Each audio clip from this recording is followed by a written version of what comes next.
In the quiet early hours of Sunday morning, December 7th, 2025, the people of Benin woke not to the familiar sounds of church bells or market stalls opening, but to sharp, distant gunfire drifting across the northern sky. Elderly shopkeepers paused mid-step. Mothers held their children a little closer. Radios crackled.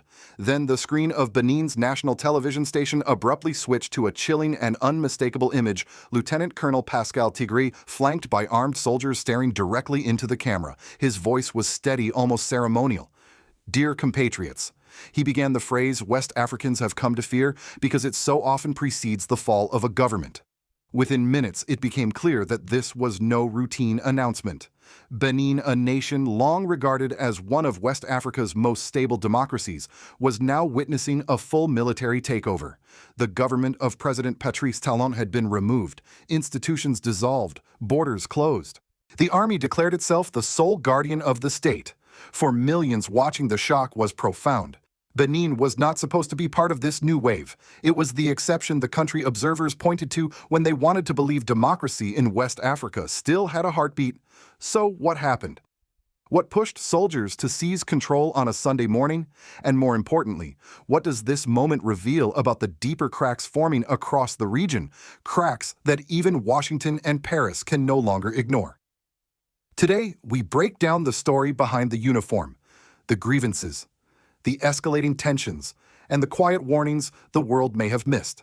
If you care about understanding Africa beyond the headlines, and if you believe citizens deserve the truth before the narrative is written for them, make sure to stay with us. Your perspective matters, and your voice, especially at a time like this, is part of the global conversation that must be heard. The moment Lieutenant Colonel Pascal Tigre appeared on Benin's state television, the country understood that something irreversible had begun. He stood completely still, shoulders squared, a ring of armed soldiers forming a silent wall behind him. There were no flags, no national anthem, no prepared stage design, just a stark announcement delivered with the cold precision of someone who believed he was carrying out a historic correction. He began with the words, "Dear compatriots," before launching into a long list of grievances against President Patrice Talon's administration. According to Tigre, the decision to seize power was not spontaneous, but the result of a well-reasoned reflection. The military, he argued, had been pushed to the brink by years of mismanagement, broken promises, and a steady erosion of national stability. First came the security allegations, the most emotionally charged section of the military's declaration. Northern Benin, he said, had descended into a state of near-constant threat.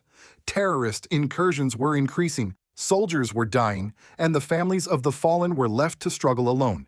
Despite public promises and televised commitments, President Talon's government allegedly failed to support widows, children, or the wounded. Tigre accused the administration of promoting officers based on loyalty rather than merit, creating bitterness within the ranks and undermining cohesion at a time when unity was needed most. Then he moved to the social crisis. In the most disturbing detail, Tigre claimed that the government had suspended state-funded dialysis services, a decision he said resulted in death in cascades. Across the country, families who relied on life-saving treatment suddenly found themselves abandoned.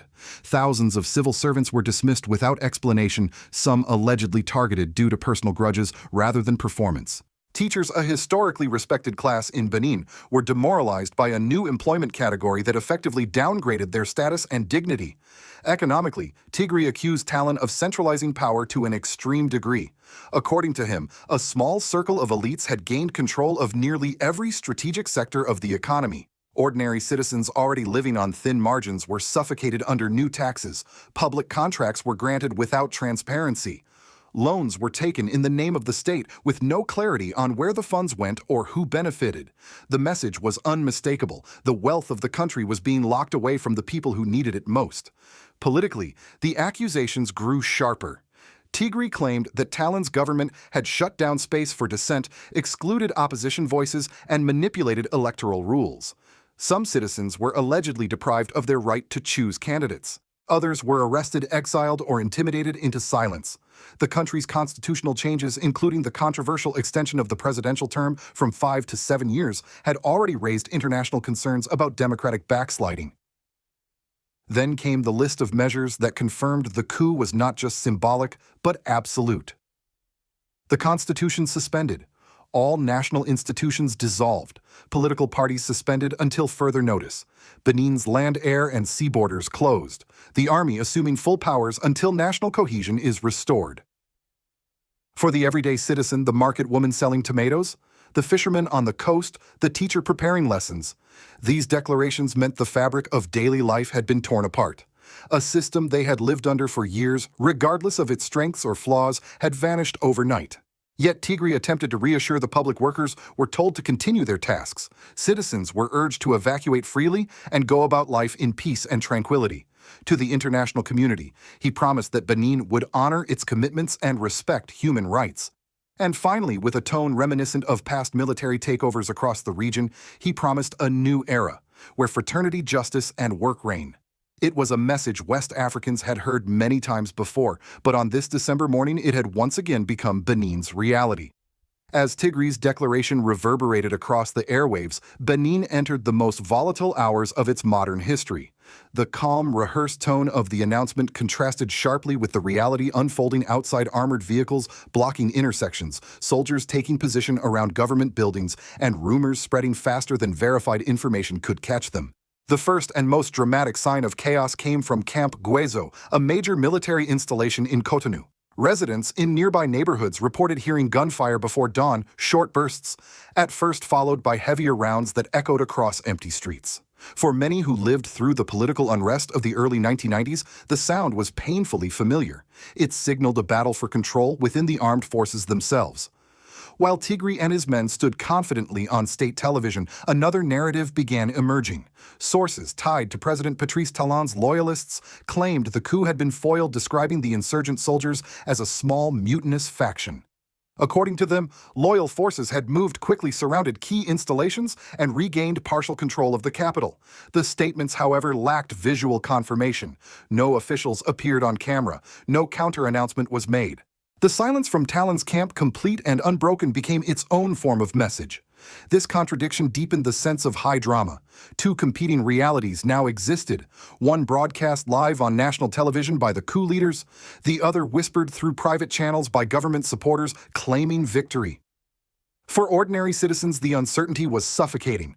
Was this truly a successful takeover or a desperate attempt doomed to collapse within hours?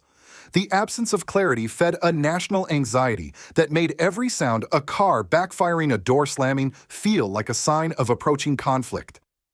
International observers quickly picked up on this tension. Within minutes, French authorities advised their citizens in Benin to stay indoors. The French embassy in Cotonou issued a rare shelter-in-place instruction, a signal typically reserved for active conflict zones. Across diplomatic circles, alarms were raised if Benin, the nation once considered West Africa's democratic anchor, could fall this abruptly. What did that mean for the region's future? News networks drew immediate parallels to recent history.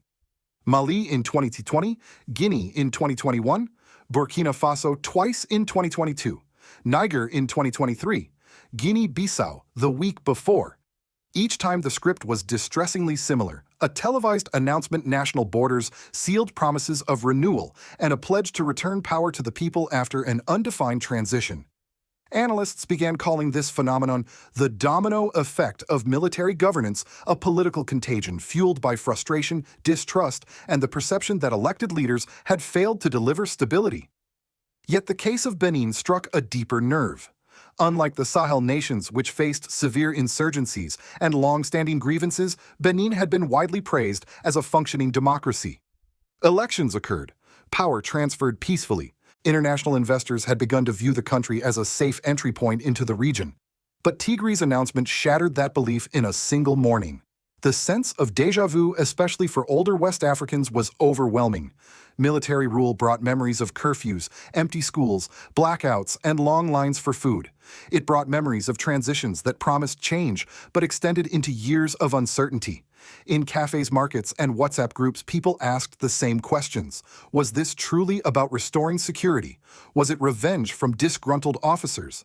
Was it another chapter in a regional power struggle influenced by global actors? As the hours passed, One truth became increasingly clear: the battle for public perception had begun. Tigri's camp framed themselves as saviors correcting Talon's abuses. Talon's supporters framed the coup as an opportunistic power grab.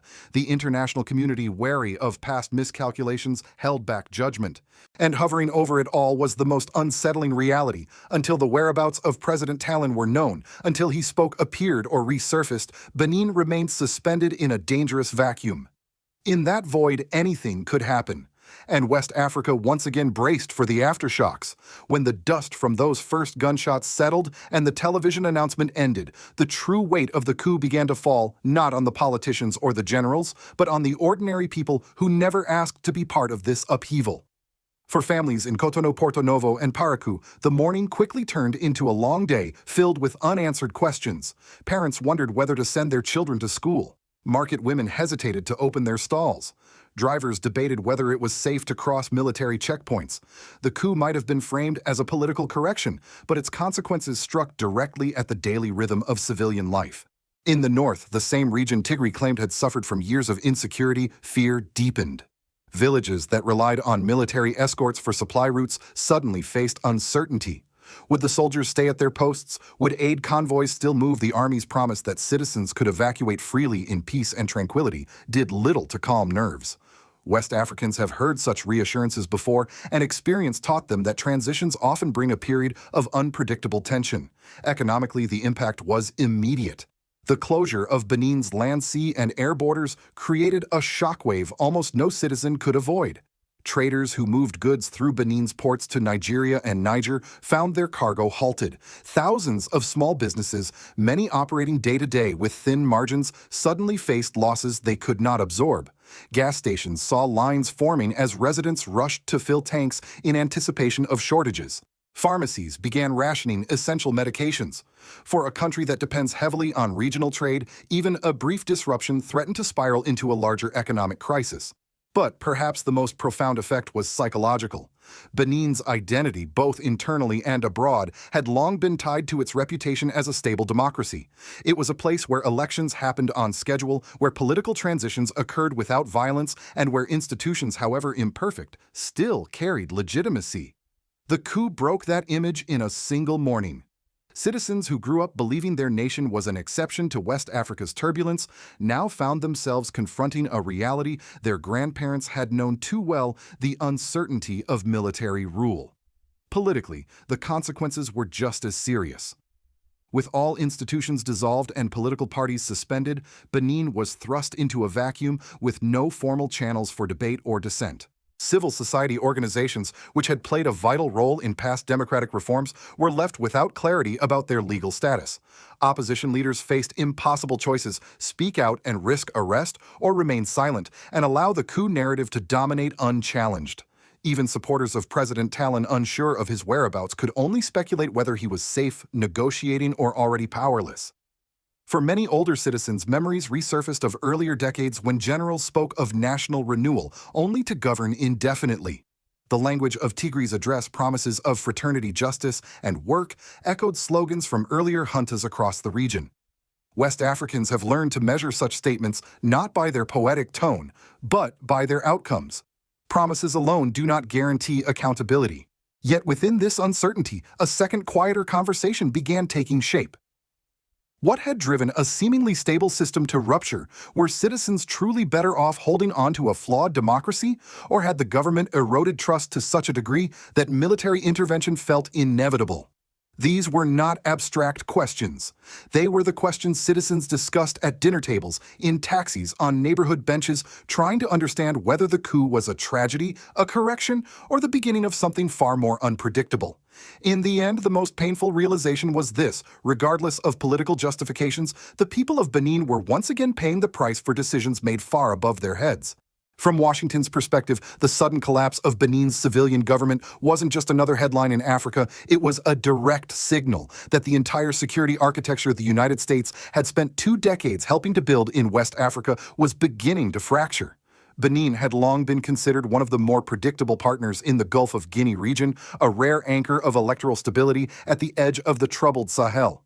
For U.S. policymakers, the coup raised a deeply uncomfortable question. If even Benin can fall, what country can America confidently rely on in West Africa? Behind closed doors, U.S. analysts would have immediately turned their attention to two issues. 1. Counterterrorism continuity. Northern Benin has become strategically important as extremist groups pushed south from Burkina Faso and Niger. U.S. officials now worry whether a military-run government will maintain cooperation-shift alliances or even limit external involvement, as other Sahelian juntas have done. Every new coup risks creating a geopolitical vacuum where non-state armed groups thrive. 2. Great power rivalry. In the past few years, Africa, especially the Sahel, has become an arena where Russia, China, Europe, and the U.S. all seek influence. Washington has watched with concern as military governments in Mali, Burkina Faso, and Niger turned sharply away from Western partnerships. The fear isn't hidden. If Benin follows the same path, America's footprint on the continent could shrink even further. Meanwhile, Europe reacted with its own anxieties. France, which has deep economic and cultural ties in the region, immediately instructed its citizens to shelter indoors. This alone signaled that Western governments saw the situation as volatile and potentially transformative. For Paris, Benin's instability threatens maritime trade energy routes and the broader goal of preventing the Sahel's crises from reaching the coast. The European Union, already shaken by military takeovers in neighboring states, faces a dilemma.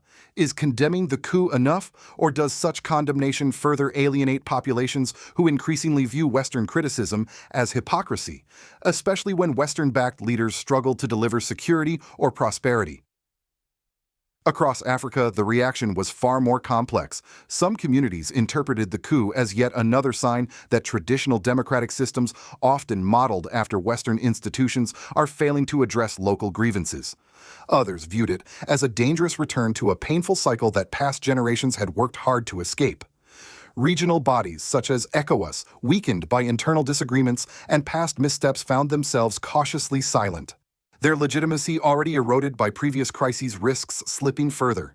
For older Americans watching this unfold, it may feel reminiscent of earlier decades when global power was defined by which side a government leaned toward: East or West, military or civilian, stability or uncertainty. But today, the dynamics are more layered. The United States no longer assumes automatic influence. African nations now navigate a multipolar world where new alliances are possible and decisions no longer revolve around Washington alone. One point, however, is unmistakable. Benin's coup is not an isolated event. It is part of a wider continental shift that is reshaping Africa's political future in real time. And as movements for sovereignty surge in places like Burkina Faso, where leaders such as Ibrahim Traoré have challenged traditional Western expectations, global powers, including the United States, must rethink how they engage with a region redefining itself faster than outsiders can interpret. As evening settled over Benin on December 7, 2025, families who had spent the day glued to their radios and televisions finally stepped outside to breathe the warm night air. The gunfire had faded. The streets were quiet again. But it was not the peaceful quiet of a normal Sunday. It was the heavy, uncertain silence that follows a national rupture. A silence that tells a population nothing will ever be exactly the same again. Across the country, people gathered in doorways and courtyards, replaying the day's events in low, cautious voices. Some felt anger, others fear. Many simply felt tired of promises, tired of instability, tired of leaders who either could not or would not protect the nation's most vulnerable. And as they spoke, one truth echoed above the rest: Benin had entered uncharted territory. But this moment isn't just about Benin. It's about the deeper transformation sweeping across the African continent, a transformation the world's major powers struggle to fully understand. From Mali to Niger, from Burkina Faso to Guinea-Bissau, a profound shift is underway, reshaping not only how Africans see their governments, but how they see sovereignty, dignity, and the meaning of leadership itself. For older Americans watching from afar, this may resemble the geopolitical turning points of your own lifetime eras, when entire regions redefine themselves in the span of a few years. The difference today is that Africa is not waiting for approval from the outside world. Nations are choosing their paths sometimes through elections, sometimes through upheavals, always through the pressures of history and survival. And figures like Burkina Faso's Ibrahim Traoré, whether admired or debated, symbolize a broader demand across the continent, the demand to break old patterns and forge something new. But here's the question that now hangs over West Africa like a veil. Is the region witnessing the collapse of democracy or the painful birth of a new political order? The answer will shape Africa's next generation and influence global politics far beyond the continent. The United States, Europe, Russia, China, all are watching closely. But the people of Benin, standing in the quiet of that December night, are the ones who will live through the consequences first. So I ask you, as someone who cares deeply about truth, accountability, and the future of Africa, what do you see unfolding here? Do you believe this coup represents a warning, a correction, or a crossroads? Please share your thoughts below. Your voice matters more than you know. And if you want more Africa news presented with clarity, honesty, and respect beyond the headlines, beyond the noise, subscribe to join us. Because understanding what's happening in places like Benin, Burkina Faso, and across the Sahel is no longer optional. It's essential.